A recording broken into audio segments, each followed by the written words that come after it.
Les vrais hommes sont musclés. La musculation, il y a beaucoup d'avantages là-dedans. Beaucoup de personnes te le disent, mais ils ne te disent pas la face cachée de la musculation, car oui, toute chose qui a des avantages comporte également des inconvénients. Je suis là pour répondre à cette question aujourd'hui. Si le sujet t'intéresse, reste jusqu'à la fin, je t'explique ça de façon très limpide. Pour commencer, je vous dirai tout simplement, sachez que la musculation, ce n'est pas d'aller soulever des charges lourdes uniquement sur le long terme. Bien faite, sur 10, 20, 30 ans, la musculation peut augmenter votre espérance de vie, vous rendre plus fort que votre âge. Mais si vous le faites mal, la musculation va vous user de façon prématurée. Alors, quels sont les avantages de la musculation? La musculation est un anti-vieillissement. C'est incontesté jusqu'à l'heure où je vous parle.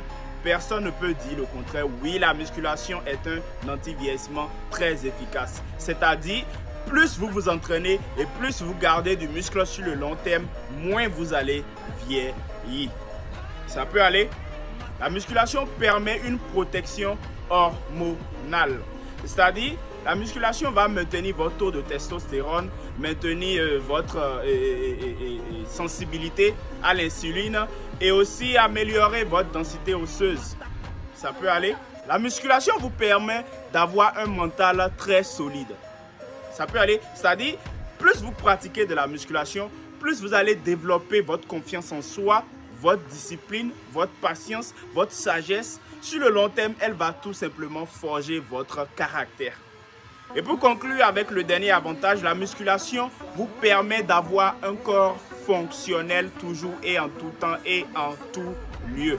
Plus vous la pratiquez, plus votre corps sera fonctionnel. Ça peut aller. On attaque directement les inconvénients. Allez, alors le premier inconvénient, nous avons l'usure articulaire.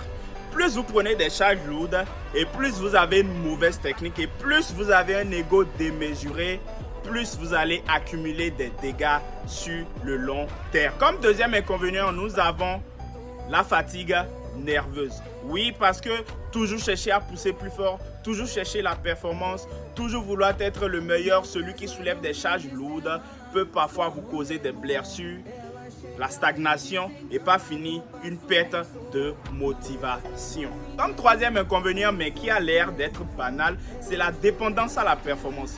Franchement, c'est déplorable. Il y a des gens, tu les vois arriver à peine à la salle, ils n'ont même pas encore fait d'échauffement et déjà tu les vois avec des haltères super lourds. Juste pour pouvoir prouver, oui, c'est moi le plus fort, oui, c'est moi qui soulève lourd. Non, ce n'est pas ça de la musculation, mes chers amis. Allez-y.